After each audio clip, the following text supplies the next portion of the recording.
I'm going to be starting here just momentarily. Just want to let a few more people into the room. So if you just want to say hello in the chat and where you are tuning in from in the world, I would love to know before we jump into everything. I'm glad you could join me. And let's see if I can get it where I can see what I need to see here. Move all my little banners around. Welcome, everybody. All right, I guess I'm going to go ahead and get started and just try to keep an eye on the waiting room. Las Vegas. Hi, Melinda from Las Vegas. Nice to have you. I am here in Corvallis, Oregon. So if anyone else is willing to type into the chat where you're tuning in from, I'd love to know. And I am going to just keep watching, keep an eye on the chat. I'm going to keep an eye on the waiting room and letting people in. So make yourselves comfortable, grab some tea or anything that you want to have while you're listening. And feel free to ask questions in the chat as I'm moving along through the material. I want to make this as informative as I can for you. This is for you and for your health journey. So I want it to be the most informative that it can be for your purposes. So please feel free to type questions into the chat and I'll try to keep an eye on those. From Florida, Susan from Florida. Hello, welcome. Glad you could make it. All right, so keep letting me know in the chat where you're tuning in from, and I'm going to go ahead and jump in and get started with our masterclass tonight. So, so happy you could be here. We're going to talk about metabolic health. It's my very favorite topic as a functional medicine coach. It is so important, and especially so with what we have been seeing in recent years. We really just need to be focusing on having good, strong metabolic health for our own safety and longevity as we move through a new reality of viruses and so forth with us. I'm going to just start with introducing myself. So I'm Angie Gallagher. I'm a board certified functional medicine wellness coach, and I started my career as a clinical exercise physiologist. I worked with cardiac and pulmonary rehab patients for 25 years, and I saw a lot of revolving door patients. I saw too many people coming into our facility multiple times, multiple heart attacks, multiple stents, moving on to bypass surgery. And I just thought there's got to be more to the picture than just they have bad genes, which is what the doctors kept saying. You just have bad genes. And so I dove a little deeper and I found out about that there's this whole other approach to chronic disease called functional medicine approach, and learned about the root cause of a lot of chronic issues. And I really just wanted to do that. That was really where my heart and soul went to, because in the Western medicine model, we really just weren't able to dive deep and really help people change their health at that very, very root level. So I went back to school. I got certified as a functional medicine wellness coach. So I'm still considered a clinical exercise physiologist. I also am a certified heart math practitioner, and I'll talk to you about what heart math is as we move through the material tonight. I'm an avid trail runner, and I'm a person with previous poor metabolic health. So even with my trail running, I had habits that were not helpful. And when I got my lab work done, I was horrified to see that my blood sugars were borderline, pre-diabetic. And it was a really hard reality hit that I was going to have to make some changes. I kind of thought, well, I can do anything I want because I run enough miles.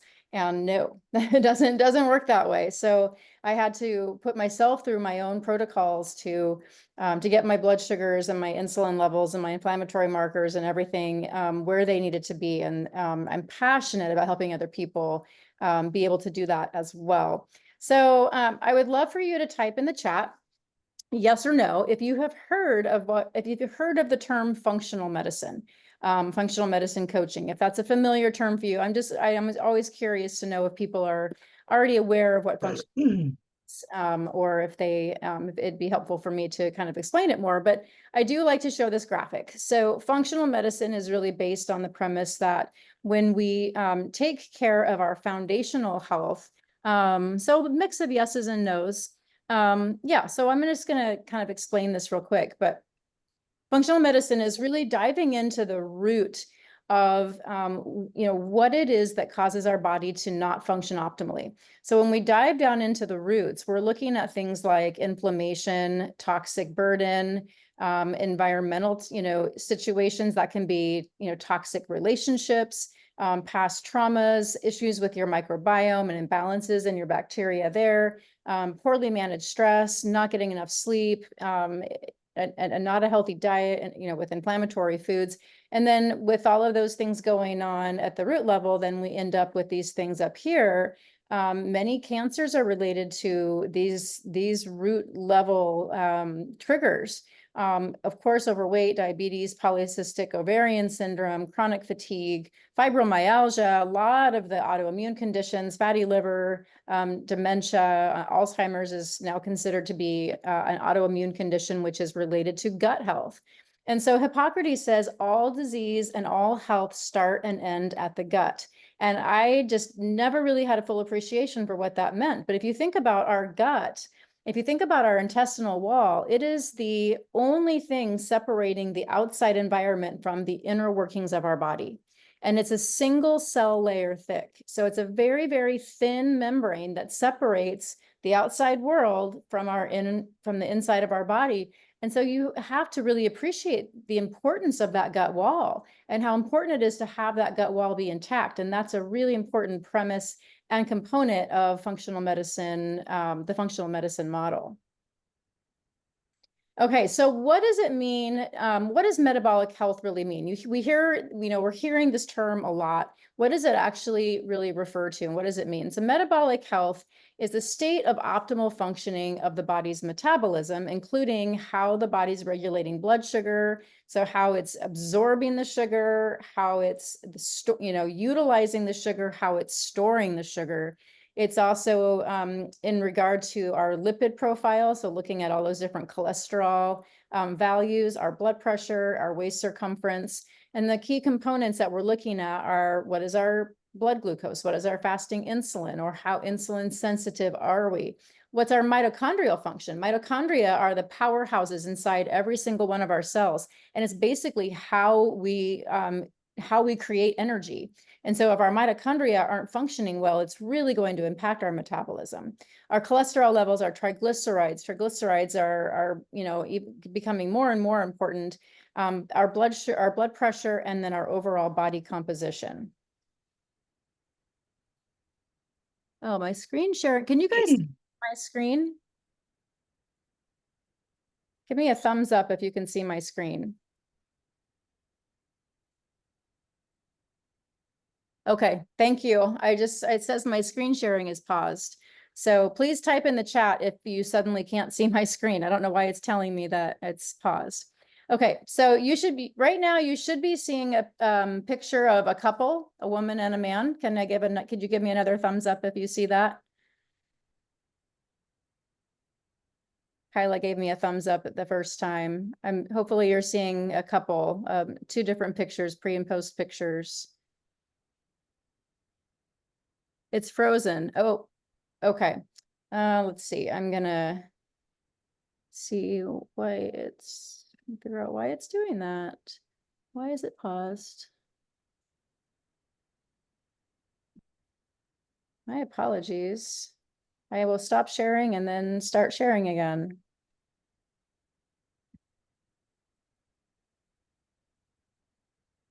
All right. Can you see the couple now?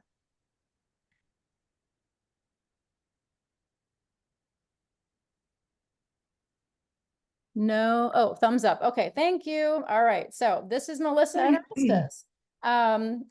This is a couple that I worked with, and this is just a great example of people going from poor metabolic health to extremely great metabolic health.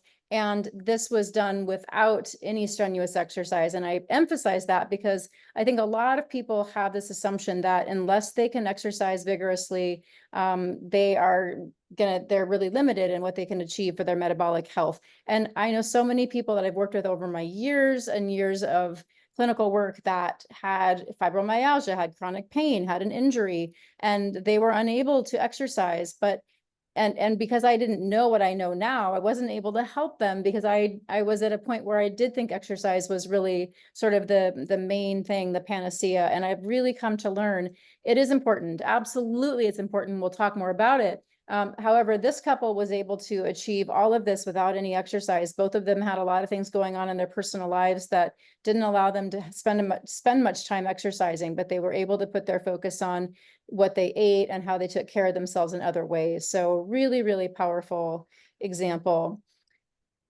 So metabolic flexibility is really what we're trying to achieve. So metabolic flexibility refers to the ability of the body to switch between burning carbs and burning fats. In some cases, even burning using protein by gluconeogenesis.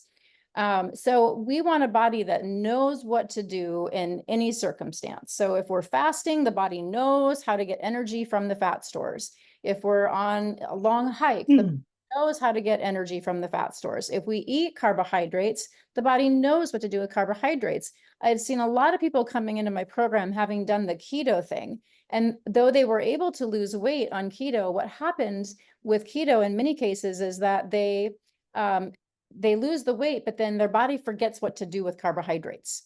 It's literally like they eat a carrot and they gain weight because their body's literally like does not know what to do with a carbohydrate anymore. And so the carbohydrates jack up blood sugar, cause them to store it, and then start to gain weight again. So we want a body that's got that flexibility and can burn whatever it needs to burn in any given situation. So this is also going to help us have more stable energy levels. So when our body knows how to get fuel from wherever it needs to, that's going to give us more steady, stable, and higher energy levels. It's going to help us support our weight management, and it's going to reduce the risk of metabolic disorders. So metabolic flexibility means that you rarely get hangry. And I was like the epitome of the hangry queen before I knew all of this stuff. I would, if I was going to, if I thought I was going to be a half hour late for, eating my lunch, I was, just like a total drama queen about it. And I've realized since I've changed my metabolic health and flexibility, like I can do a 24-hour fast and it's not a big deal at all, but it would not have been the case, 10 years ago. I remember, I was dating a man who was into intermittent fasting, and I was just like, you do you. I want my breakfast at 6 in the morning and I want my chocolate and wine at 9 at night. And that was my life for a while. So I totally get, coming from that place. So metabolic health, the current state of metabolic health, just to kind of touch on why this is so important right now, 88% of Americans have poor metabolic health. This is a very high number, which is linked to a very high rate of chronic conditions throughout the country. And globally, there's increasing rates of metabolic syndrome, obesity, diabetes, and cardiovascular diseases. And in countries where these types of things were never the issue. Poor metabolic health is directly linked to poor outcomes with viral infections. We saw this in the last 3-4 years, especially, and just really, really sad. And quality of life and independence in our later years are only possible if we have good metabolic health. So at 53, I am seeing, my peers starting to be put on medication, starting to, they're having high blood pressure and diabetes. And I'm like, all right, guys, like, I don't want to see anyone go down that path. I want everyone to I want to be coming back to, high school reunions and seeing people thriving and feeling good and feeling amazing. And it's, sadly, so much of what we're seeing is people going the other direction. So yes, and I'm still watching the chat. So if you have questions, please feel free. Okay, so there is a very strong link between metabolic health and chronic disease. And this is why I had to get out of my past career and get into this functional medicine space, because in cardiac rehab, there was just, like I said, too many people coming back over and over and over through our doors. And even though we thought we were doing the right thing, we thought we were teaching them how to be healthy, how to change their health trajectory, how to reverse heart disease, how to prevent the next heart attack, we weren't necessarily doing that. We thought we knew we thought we knew the right things, but that we were missing a big part of it. We were missing the whole connection to the gut health. So, and then metabolic health is so closely linked to the gut health. So, I actually was able to get a couple of our cardiac patients into a functional medicine model once I learned about it and discovered it. And once they got into a functional medicine model, heart disease was done. They were not showing back up in our doors with heart problems. I actually ran into one of them at Market of Choice a couple months ago, and he's doing fantastic. But he was a 3-timer. He'd been in our cardiac rehab program 3 separate times for 3 separate heart attacks. And his doctors kept saying, well, it's probably going to just keep happening. So yeah, once he got into the functional medicine model, it was done. So we see a direct connection between metabolic health and cognitive decline. So a lot of my peers are seeing their parents starting to have cognitive decline. And that's also super, super sad. And no one deserves to have that fate. There's also a real, a large number of people who are what we call skinny fat, where they look skinny on the outside, but they are metabolically a wreck on the inside. And we really need to change this assumption that we have in society that skinny means healthy. That is not the case. In many cases, people can be carrying some extra weight, but they can be very active. They can be eating all the right foods. They can be taking care of their mental health and balancing their nervous system and getting plenty of sleep and be far, far, far healthier than the skinny fat person that we just assume is healthy because they're thin. And that's a disservice to both groups of people that we have this assumption. So really important that we recognize metabolic health is not something that you can necessarily see in every situation. Many people can fool you. Okay, so the role of metabolic health and longevity, and I this is really like the main thing, right? Like we all want to live long. My tagline for my business, or what I like to say about my business, is I want to help people live long, live well, and die fast. I want people to, have health and vitality and independence and strength and mental clarity for a very long time. And we are designed for that. And then I want their death span to be short, like basically they just keel over one day, and that's what we all deserve. We all deserve to live these lives that are full of vitality and zest.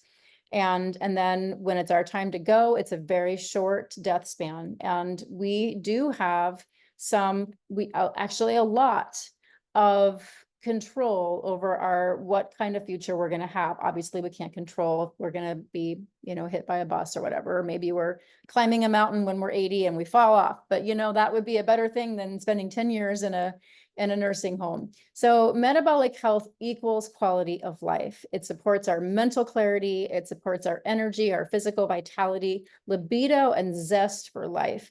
So blue zone centenarians are what I like to refer to as metabolic rock stars.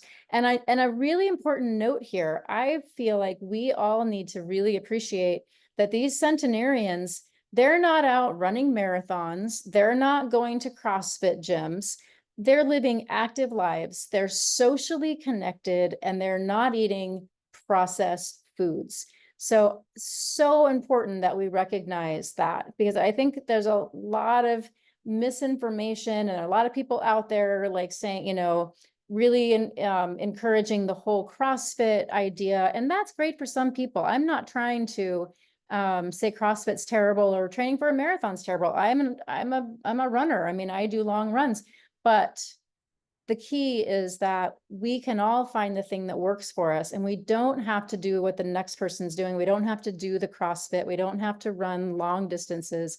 We can find the lifestyle and the activity level that works for us. So that's so important.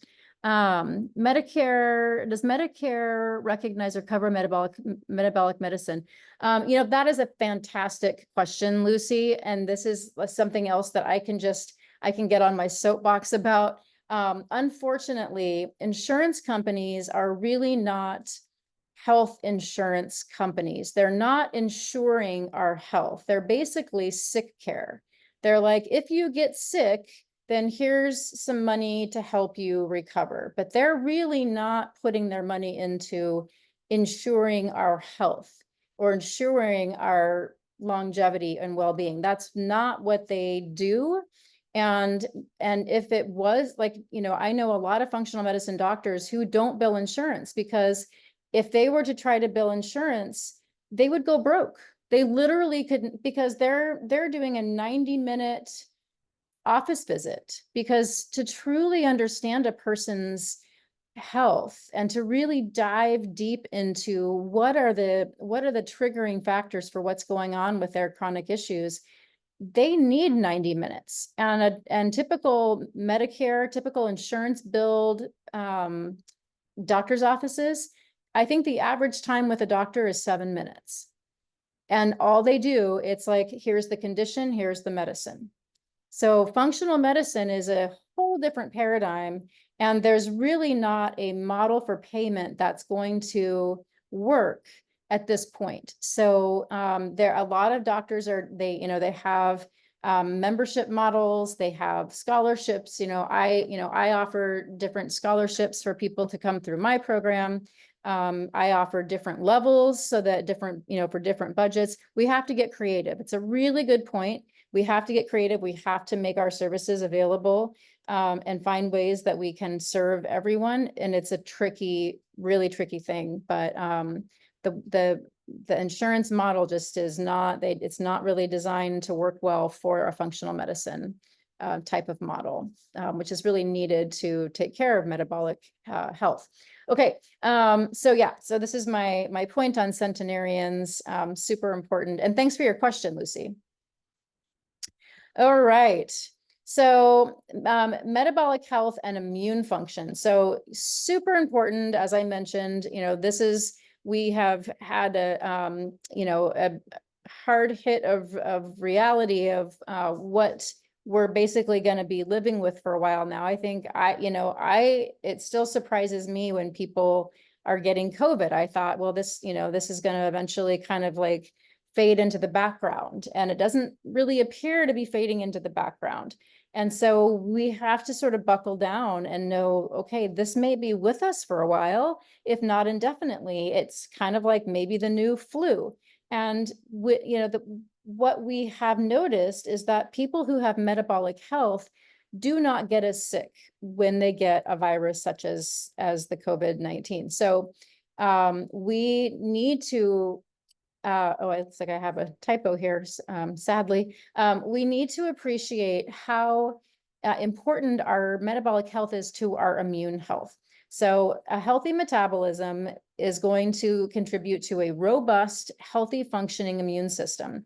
Whereas when we have poor metabolic health, we end up having this systemic inflammation because our immune system is dysregulated. So inflammation is a component of our immune system. When we get sick, when we get a scratch, when we get injured, our immune system goes to work doing what it needs to do to repair and to heal. And in that acute situation, inflammation is a part of that. We want that to happen. That's part of the healing process. But immune dysregulation means that we have this inflammation process happening kind of all the time. It just doesn't ever really stop. And that systemic inflammation is, that was one of the biggest findings with the really poor outcomes with this virus, is that people had this systemic inflammation, and that was really the cause of a poor outcome, including death. And we want to really make sure that instead of trying to fight the fire, we're learning how to not let the fire start in the first place, because we have that metabolic health. And so if people get sick, it's not as big of a deal. They're not getting as sick. So this is a really, really important part of metabolic health is our immune health. They're so closely integrated and important to one another. Okay, so I have to move my banner around to see everything. I'm sorry. So assessing your metabolic health. So what are the indicators of metabolic health? Well, I think really most importantly is how we feel. How do we feel compared to how do we want to feel? And that can be really indicative of how we're doing. That said, I do think it's important to get some actual metrics. I am a big fan of every year getting a whole big long set of functional medicine labs. So I know what's going on underneath the hood of my own car, my own vehicle, which is my body. And so there are some labs that your doctors will run. They're part of the standard panel, which is probably, it's an insurance-based thing. And so you can find out what your fasting glucose levels are. Unfortunately, unless you already have metabolic syndrome and it's diagnosed, or diabetes, they're probably not going to do an HbA1c, which is hemoglobin A1c. You should definitely be asking for that. That should be on every single one of your lab panels. You also, and so hemoglobin A1c is basically an average of your blood sugar over 3 months. You also really want to know your fasting insulin. This is super, super important. So just getting the fasting glucose is only showing one side of the equation. So I have had so many clients where they have come to my program and they've brought their lab work and they've said, oh yeah, my fasting glucose appears to be fine. And I'm like, okay, well, did you get a fasting insulin? And they're like, oh no, I've never got that before. So then when they go see their doctor, they get their fasting insulin checked, and the fasting insulin is really high. And what that's telling me is, to get a normal blood glucose, it's taking a lot of extra insulin. What does that mean? That means insulin resistance. So if it's taking a lot of insulin to get that blood sugar out of the blood and into the muscle, even if your blood sugar ends up at a normal level, you have too much insulin circulating in your blood to get that blood sugar where it needs to be. And that's dangerous. That is a risk factor for vascular disease. So we don't want that high insulin. That's insulin resistance. And that is a hallmark marker for metabolic dysfunction. Okay, so really important that you ask for a fasting insulin. That needs to be on every fasting lab work that you do. You need to ask for that. And your doctor should have no problem ordering it, and it will be covered by your insurance, the same as everything else on your lab panel. Okay, a lipid profile, which you probably already get every time you do your fasting labs, but you can do some bonus lipids, and it depends on your, where you're getting your blood drawn and where you're, what lab you're going to. But an ApoB and an Lp(a) are what we call advanced lipid markers. ApoB tells us, okay, so maybe your LDL is a little high, and your doctor wants to put you on a statin. And maybe you're like, no, I've heard some bad things about statins. I'm not sure I want to do that. You could get an ApoB, and the ApoB will tell us how dangerous is that high LDL, because you could have a high LDL, but it could be mostly what we call large fluffy, and it could have very little small dense. And if that's the situation, then your LDL is pretty benign. And so you could go back to your doctor and say, okay, I did my ApoB. My ApoB is really low, which means that my LDL level, even though it's high, it's not going to contribute to vascular disease or plaque buildup. And then your doctor could say, oh, okay, well, then maybe we don't need to do the statin. So, so there's ways to dive deeper. An Lp(a) is another marker for cardiovascular risk, an important thing to know, because if yours is high, then you really do want to make sure you're doing everything you possibly can. And Lp(a) can be reduced with taking extra vitamin C, but it's a tough one to change. So you want to do the best you can with everything else. You want to know what your blood pressure is. Ideally, if you have white coat syndrome at the hospital, ideally you're taking your blood pressure at home, because if you're going into the doctor and it's always high, that could be nerves. That could easily be nerves. So you should be checking it at home and making sure, what it is throughout a normal day in your normal environment. And if you're taking medication for blood pressure, you definitely want to make sure that you know what it is. And it's not just being based on what the reading is in the doctor's office, because it could very, very easily be an anxiety-produced high blood pressure. Waist circumference. So we really want to be looking at keeping, if you're a man, less than 40 inches, if you're a woman, less than 35 inches. This is a measure, an approximation of your visceral fat. So it's important that we recognize that when we carry extra fat on our body, I'm not saying this for any kind of vanity thing. It's that when we carry extra fat, that actually contributes to inflammation. So excess fat on the body contributes to systemic inflammation. It's what we call metabolically active tissue. And so we just want to recognize that. It doesn't mean we have to meet some socially, pressured sort of body, look or anything like that. It's really just based on, are we metabolically healthy? And then uric acid, this is something else you could ask your doctor to run. This is a proxy for sugar consumption and high fructose corn syrup. So this is something that if we have high uric acid, that's kind of hard on our liver and our kidneys. And then our ferritin is stored iron. And when we have really high ferritin, that is also a risk for damage to the lining of your arteries. And I've definitely seen a number of people in my years of work where they've had really high ferritin, and it's important to know that. And in many cases, the best way to get that down is to give blood.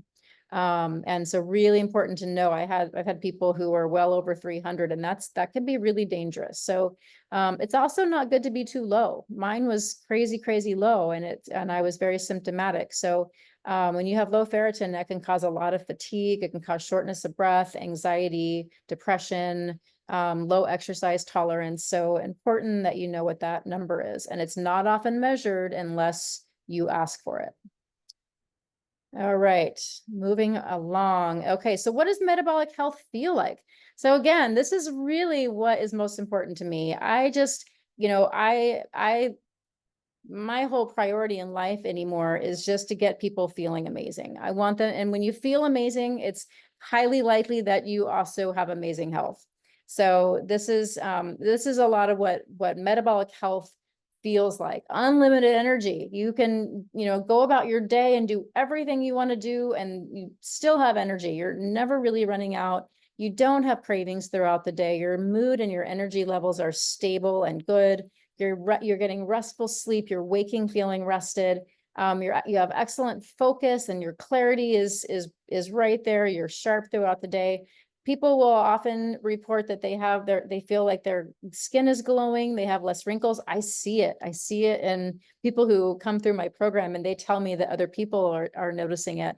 A healthy libido, rarely having that hangry feeling, being at a healthy weight, rarely getting sick, really important. If you know people in your life that seem like they're always getting sick, likely they do not have good metabolic health.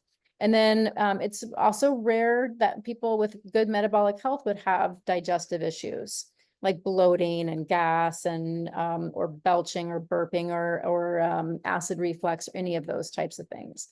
And then what does poor metabolic health feel like? So this is the chronic fatigue, the feeling of just like never having enough energy, having cravings, especially for sugar and carbs throughout the day, because you feel like you need that quick energy source, which you get that quick little energy and then you just plummet again. It's just that you're riding that roller coaster of energy. Your focus, your concentration are poor, often getting sick. Typically, you're going to be struggling with weight, having mood swings, having unstable or low energy. Depression is really common, having less healthy skin, having more frequent digestive issues, and often feeling like you're in a state of burnout. So life is just too short to live this way. And it's so possible that you don't have to. It's so doable to move from this scenario to the feeling great scenario. I see it all the time. So what is the role of diet in metabolic health? I mentioned earlier on that Melissa and Orestes, they did such an amazing job of turning their health around, like complete 180s for both of them.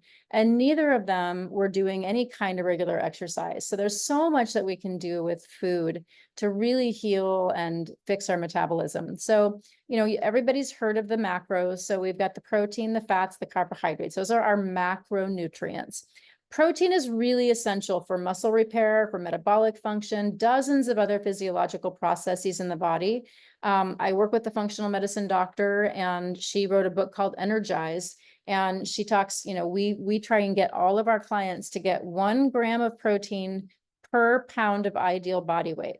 So if you weigh 150 pounds and that's where that's your ideal, that's where you want to be, then you should be trying to get 150 grams of protein And that can be a big jump for a lot of people. So do we expect people to do it overnight? No. And that's why I'm there as a coach, is I work with people over time and help them to gradually put things into place so that they can get that protein, those protein needs met. But not getting enough protein will really contribute to metabolic dysfunction, because if you remember me saying before, our mitochondria are a really important part of metabolic health. And if our mitochondria are just not functioning well, then that's going to really impair our metabolic health. And we need protein for those processes. Fat is a really important macronutrient for hormone production. So fats are really involved in the production of our various hormones. And hormones is basically how our body communicates. And so hormones are incredibly, incredibly important. And then fats are also really important for energy balance. They're an important fuel source, especially when we're trying to improve our metabolic health and reduce the carb cravings and lose weight. So carbohydrates, which you're still going to see this quite often, people will say they're the primary fuel source. And so, you know, there's this idea that like we have to eat carbohydrates. You know, you hear of like the carb loading before a big race. And there's definitely some, you know, some not necessarily all correct information in there, because I think what happens is people go overboard. They think, oh, I need to have all these carbohydrates to support the things that I'm doing. Your body can get energy from fat, and it can actually get energy from protein. In fact, if we didn't ever have fat, we would not be able to absorb our fat soluble vitamins, and we would become sick. If we didn't ever have protein, we would very, very likely get very sick, because protein is needed in so many aspects of our physiology. But we could, you know, people go keto all the time and they don't die. I mean, they are missing some important fiber, and I don't promote keto as a way of life ever. But you can survive without carbs. You can't survive very long without the other two. So that said, there are some really wonderful unprocessed carbohydrates that have really healthy fibers that help keep our gut healthy and take care of our microbiome, things like quinoa and legumes and rice. So I'm not saying that we should take them out. I'm just saying that I think we do become a little too dependent on them. And that is part of what I'm going to be talking about tonight. Okay, so processed foods and the impact of those on our metabolic health. And yes, I'm sorry, but bread is a processed food. Nobody wants to hear that. I get it. I was a carboholic. I ate scones multiple times a week. I ate bagels. I ate bread and toast and pasta. I ate it all. I mean, I was absolutely a carboholic. So I get it. And I realized that when I was hitting my sort of perimenopause years, that things were changing in my body, and I needed to make some modifications and adaptations if I didn't want to go down that road of just continual weight gain as I went through my whole menopause years. So processed foods, they're generally high in sugars. They can often be high in unhealthy fats. We'll talk more about that. They typically have fillers, different chemicals. They're made in a lab. They have all kinds of artificial ingredients, and they're taking ingredients that should be whole, and they're just refining them down into these dense little, like calorie dense but nutrient deplete food-like substance is what I like to call it. And that can lead to toxic burden, because when we're getting things in our body that our body doesn't recognize as real food, then what the body does is it takes what it doesn't recognize and it stores it in the fat tissue, because it says, this is foreign. I don't recognize this. This is weird. And so rather than let it, circulate through the body and potentially harm the important systems of the body, let's just stick it into the fat tissue where it can just kind of be sort of isolated, and it's not going to make us sick. And so we get toxic burden from all of these toxins that are getting stored in our fat tissue. And then it makes it very difficult to lose the weight. The processed foods are going to also create insulin resistance, because they're just getting so much like dense carbs. We're just getting like carbs, like all mashed together, and they're really high in carbohydrates. They have very high glycemic index, which means that they cause a very quick spike to our blood sugar. And that when we have a quick spike, then our insulin is also going to shoot up really fast to try to take care of that. And then that's where we get this roller coaster, and the insulin spikes, it pulls the blood sugar out, stores it in the fat, and then, you know, it goes on to the next time we do that. And it's just, we just stay on this roller coaster. It's impacting our microbiome. So all of these processed foods can create an imbalance in bacteria and our microbiome. And we get this, what's called dysbiosis in that microbiome. Those bacteria that are supposed to be doing all these wonderful things for us, they get an overgrowth of what we call pathogenic bacteria. And then that can affect our hormones. So many of our hormones are actually produced by those bacteria. It's really incredible, all the things that those bacteria do for us. But if they get out of balance, then those important things are not happening the way that they should be happening. So our microbiome is very closely linked to hormone health and to metabolism. Also, our gut wall, I mentioned in the beginning, our gut wall is just a single cell layer thick. So when we have disruption to that gut wall, then now we've got these little spaces, these little gaps between the cell wall, and things can get through. Different bacteria and toxins and all kinds of stuff that's not supposed to get through the gut wall is getting through. And then the immune system, which is circulating right inside the gut wall, is on hyper alert. It's like, you know, it's like soldiers on a battlefield where all of a sudden, like, the enemy has just infiltrated, and the soldiers are just like, oh my God, we just got to take care of all of these invaders. And it just goes on hypervigilant mode, and it gets so hypervigilant that it starts to then attack its own teammates. And that's autoimmune. Autoimmune conditions is a confused immune system that is hypervigilant, and it's not able to recognize foreign from part of the body, and it starts to attack its own body tissue. So we get autoimmune conditions like Hashimoto's thyroiditis, rheumatoid arthritis, psoriasis, all kinds of issues. We have the impact on the brain with a breach of the blood-brain barrier. So then we end up with cognitive issues. That's where we can see some increased risk of Alzheimer's, even in younger people, autism. There's an impact on the adrenal glands, affecting our hormone regulation and promoting increases in cortisol, which is our stress hormone, which then also makes us want to store more fat, especially in the midsection. So all these things are just not good. So this slide just shows examples. So here's a nice intact gut wall. And then here's what happens when we have damage to our gut wall, which commonly happens with processed foods. So you can see these gaps between the cells. It should look like this up here, this top row of cells all nice and tight together. And what's happened is that now we've got leaky gut because of the thickeners and the fillers and the chemicals and the crap that's in processed foods. And now stuff is getting through the gut wall. And then this slide over here just is, showing how the intestinal flora, the bacteria that live in our colon, how much they have to do with our overall health. So they're involved with metabolism, with weight, with immunity, with vitamin production. It doesn't say hormone production, but they are also involved with that.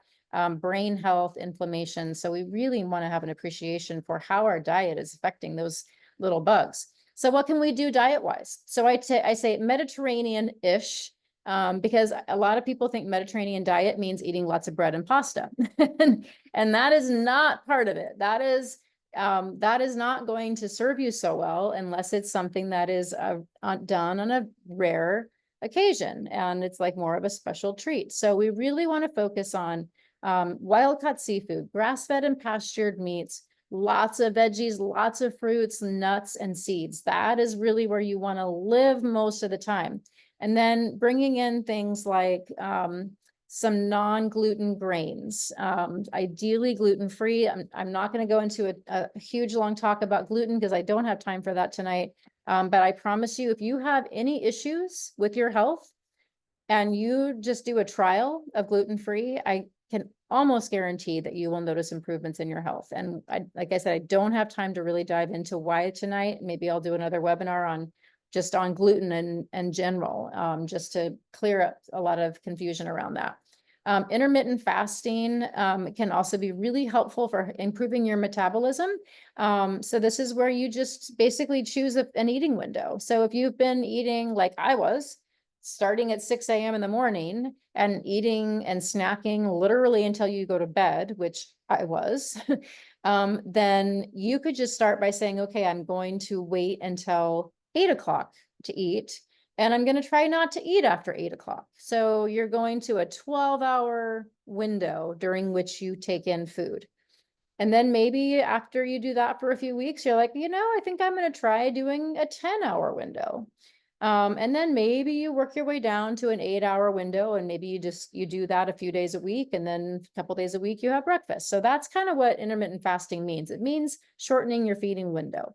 You also could work on eliminating food sensitivities. So food sensitivities can definitely drive a lot of issues at the gut level. They can cause a lot of issues with inflammation and digestive issues. So it is helpful to know. And so really just the first thing I have people do is just pay attention. Just listen to your body. If you eat something and you don't feel good afterward, it's a pretty good indication. You could do a food sensitivity test.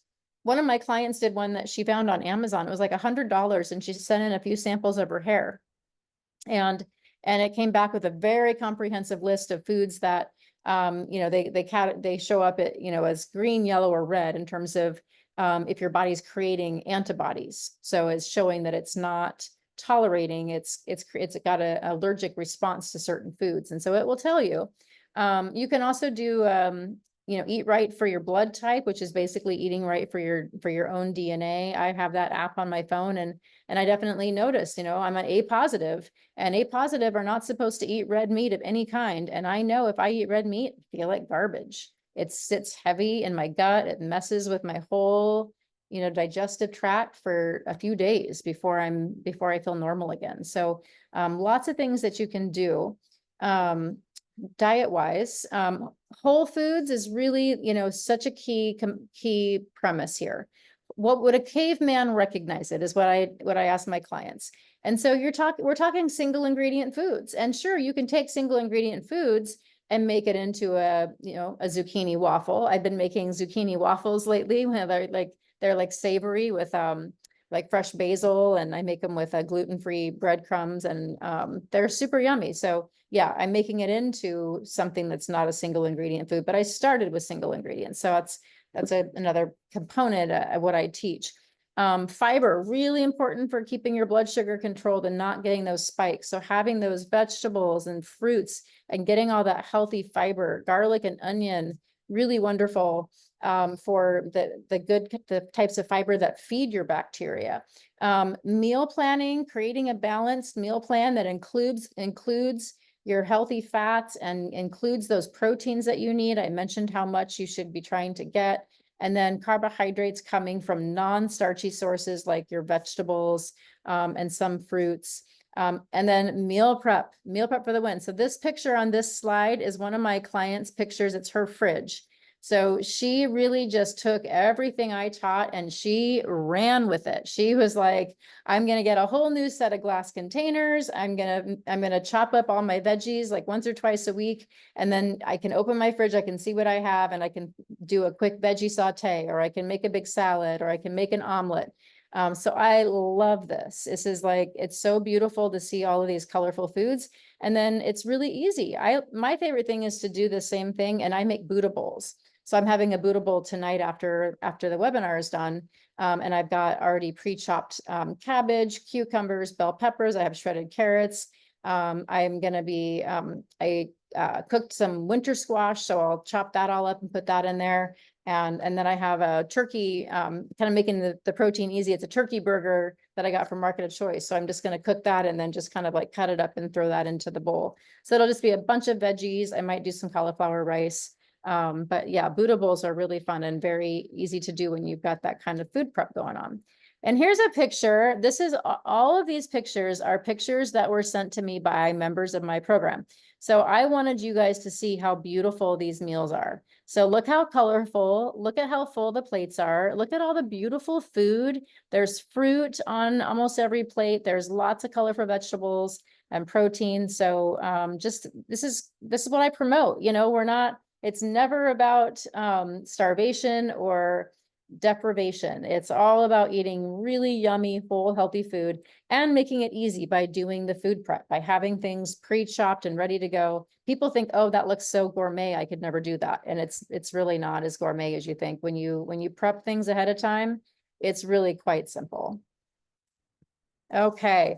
Other tips for improving metabolic health. So I talked about intermittent fasting. I talked about eliminating gluten. Some people are dairy sensitive. They just don't know it. They are sensitive to the protein in dairy. So I don't know if you've ever heard of A1 versus A2 protein, but this is a type of, it refers to the casein, which is a component of the protein structure. So A1 dairy is basically dairy that comes from Holstein cows, which is like 90% of the dairy in our country. The big, huge black and white cows. Those are the Holstein cows. And the reason that we use Holstein cows in the US is because everything we do in the US is bigger, better, more, faster, right? I mean, that's sort of typical. And it's like industrialization at its best. And it is often the type of dairy that human digestion doesn't do as well with.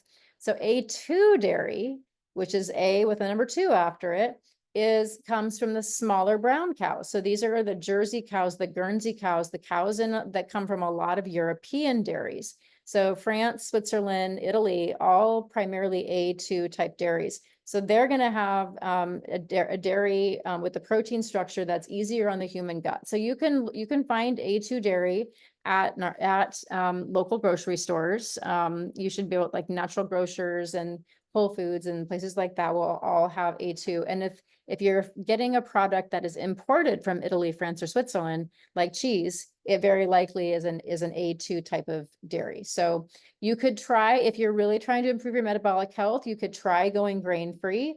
Also, industrialized seed oils can be really, really toxic. So these are the 3 S's and the 3 C's: sunflower, safflower, soybean, corn, canola, and cottonseed. Okay, so sunflower, safflower, soybean, corn, canola, cottonseed. Those are the 6 pretty bad industrialized seed oils that can really create a lot of inflammation in the body. And then, of course, that can cause high cortisol, which can then lead to weight gain and hormonal dysregulation. Exercise, role of physical activity. So exercise is going to improve our body's response to insulin. We're going to have better insulin sensitivity, which is going to make our blood sugars more, lower, more regulated, and it's going to lower our fasting insulin. Both are really important for reducing risk of chronic conditions. It's going to, increase fat metabolism. Our body is going to learn how to burn the fat stored on the body, especially if we are combining it with a little intermittent fasting and we're reducing the starchy carbs in our diet. Exercise has epigenetic effects, meaning it can actually change our genes and it can lengthen the telomeres on our chromosomes.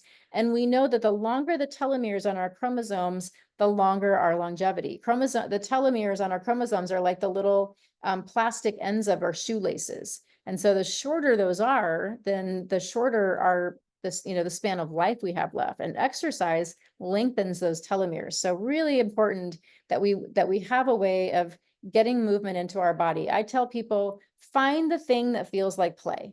It is so important that we enjoy it. We don't need to do what the next person's doing. I happen to love going out in the forest and running, but that's what works for me. To me, that is my playground.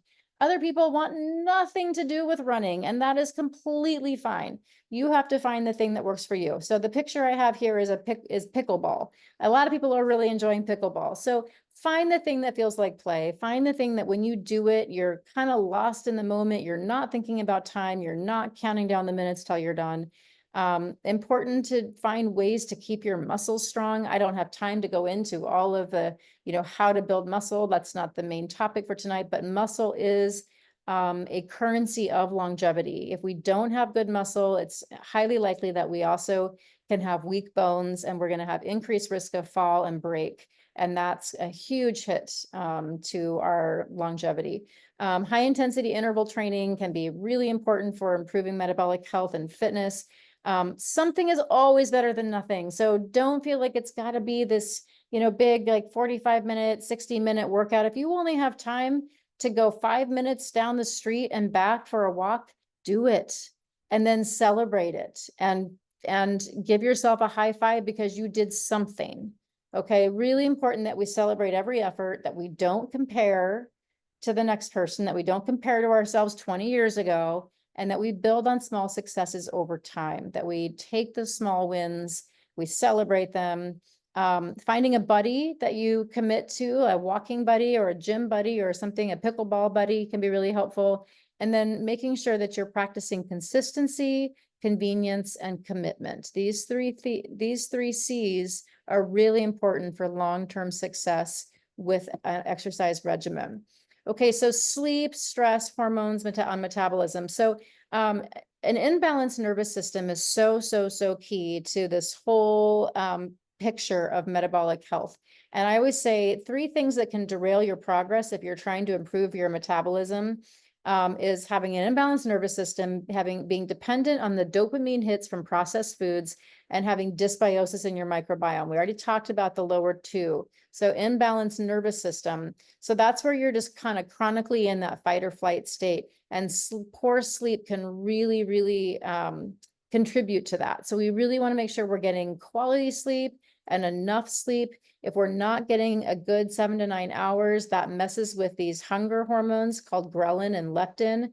And when we have ghrelin and leptin dysregulation, that contributes to having a very high appetite all day long, just feeling like you're just like a snack monster all day, and then never feeling satisfied after a meal, feeling like kind of like a bottomless pit, like you could just keep eating and eating. And that is very much related to a dysregulation of these hunger hormones that get thrown off by poor sleep. So stress could be the main thing standing in your way. I saw so many people in cardiac rehab who had no other risk factors other than very high stress. It could be the thing that's getting in your way of losing weight, of losing belly fat, of getting off blood pressure medication or blood sugar medication. Stress is huge. So important that we learn ways to manage it, because stress contributes to that dysregulation of our stress hormone cortisol. So when that's present, that's getting in the way of other hormone balance, other hormone production. So you need to learn ways to manage stress, staying present. Eckhart Tolle wrote a really good book called The Power of Now. I highly recommend it. Practicing strategies to shift you into that rest and digest side of your nervous system. I could do a whole masterclass just on this, and probably will. But you could go to heartmath.org and learn about the techniques of HeartMath. I'm a HeartMath practitioner, and I'm a huge fan of what that can do to balance your nervous system. It has made a huge difference for me, along with breath work. And doing breath work, slowing my rate of breathing, activating a feeling of love, appreciation, or gratitude, and focusing on the heart center. All of these things can really help us to really get shifted over into that rest and digest and out of our fight or flight nervous system, which is healing cannot happen when we're in that state. So hormones and metabolism, it's a very delicate dance. There are doctors who just specialize in hormone balance. And so I don't pretend to be an expert in this, although I do know that I have seen people who were, sure that they had hormone dysregulation when they started my program, and everything that they felt, all of those symptoms went away when they changed their diet and started to get better sleep and manage their stress. So lifestyle can do a lot to really help get hormone regulation, back in place, even if we're not testing, even if we don't know exactly what numbers are. We've got to get that cortisol down, because when cortisol is high, that stress hormone is stealing from the parent hormone that creates other hormones. So we often end up having lower DHEA, lower progesterone, leading to estrogen dominance, which when you have estrogen dominance, you end up having weight gain. You can have larger or swollen breasts. I have a lot of women, they're like, where did these big boobs come from? I'm 55. Like, why do I have big boobs all of a sudden? That's estrogen dominance. Depression, moodiness, hair loss, hot flashes, headaches, migraines, all of that can be related to estrogen dominance, which is related to that cortisol dysregulation, which we can affect by changing the way we show up for ourselves with our diet, with our sleep, stress management techniques. Okay, so long-term maintenance and monitoring. So just really important that you're paying attention to your body. You're consistent with your efforts. You're not just doing this kind of like one and done approach. You're like committing to taking care of yourself long-term and making those small, consistent efforts. Checking your progress over time. There's different ways to check and see, you know, how am I doing? A lot of it is, how do you feel? You can also find ways to track. So there's tracking tools. You can track your blood sugar using a glucometer. I have one that's similar to this. I check my blood sugars every so often just to make sure they're where I want them to be. Checking your weight. There's tools you can enter your food to get and know what your macros are. I have an Aura ring that I wear on my finger, and it tells me how my sleep is. It tells me my readiness. It tells me my heart rate variability, which is a whole nother metric that I don't have time to go into, but an important one.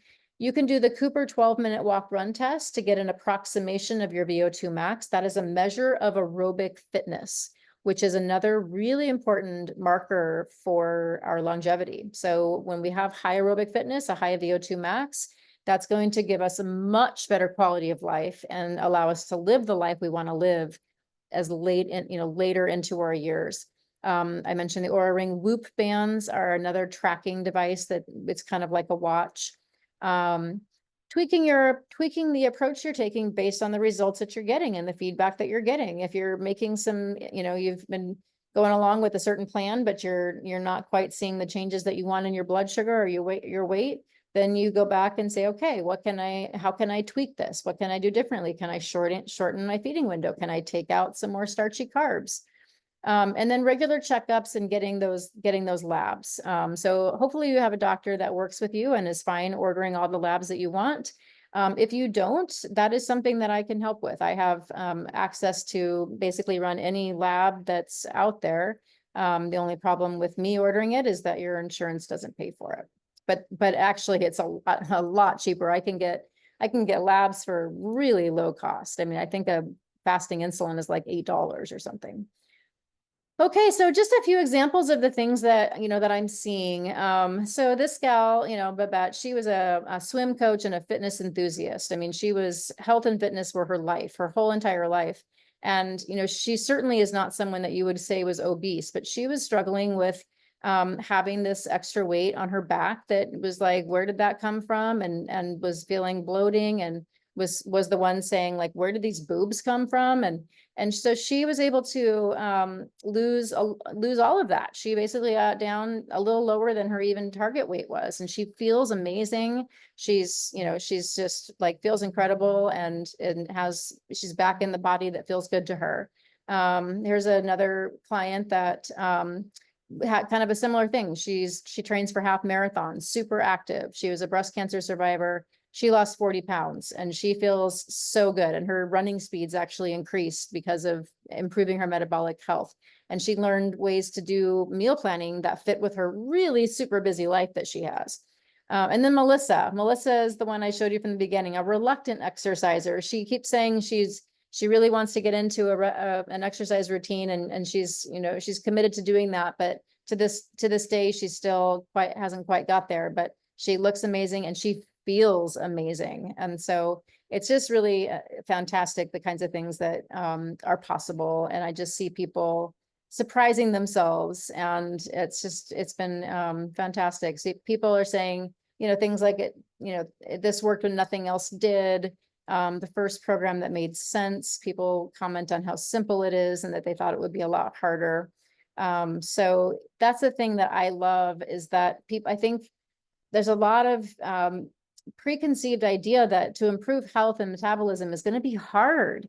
That's going to have to be like you're a slave to this workout regimen and you've got to just spend all this time. And it's really not. Like once you make a few little changes and hacks and put into place a few meal planning things and strategies, it's really not that much more time. And what the thing is that you get so much energy back that you have more energy. So it's just, it's a net positive.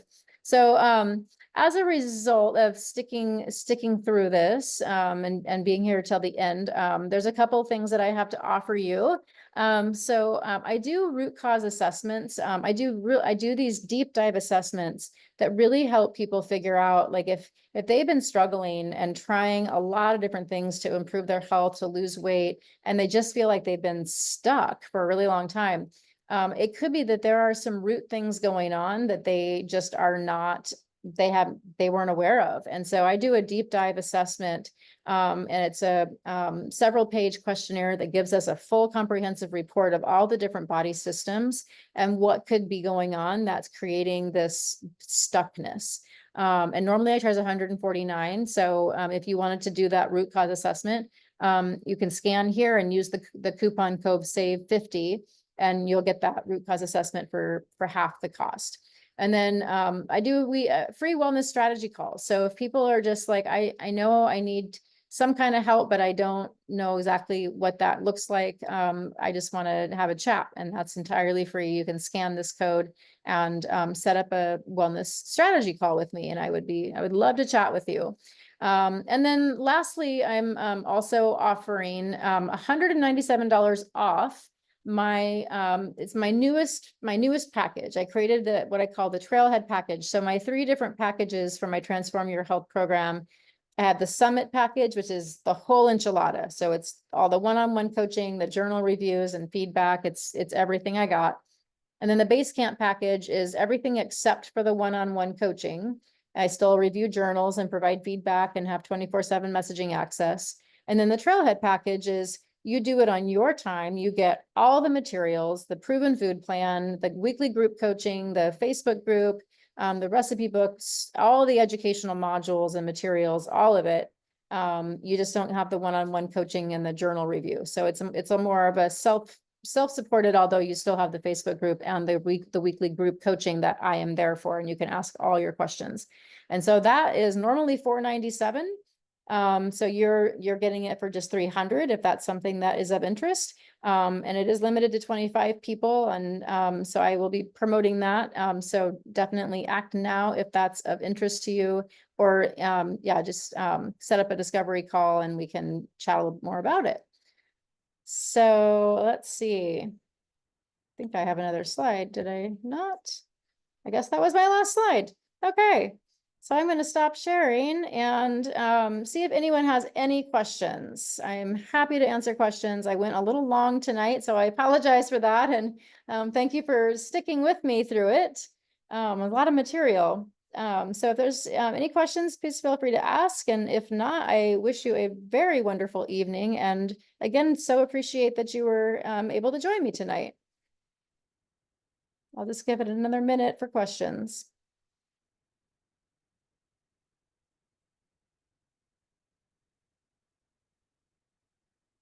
All right, so it doesn't look like anyone has any questions. So yeah, everybody have a wonderful rest of your, oh, let's see, maybe there. Oh, copy of the PowerPoint. Absolutely. So I have your email. I will mail out a copy of that. And no, if you're on the East Coast, no, that would not be an issue. I've worked with people in London and several on the East Coast, one in Massachusetts. So yeah, definitely not a problem. And you're welcome, Julia. Thanks so much for being here. Thank you all for being here, and thanks for your questions. Yeah, so feel free to reach out. You can go to heartwellnesscoaching.com and you can connect with me there. My email is Angie@heartwellnesscoaching.com. So I'll just type it in.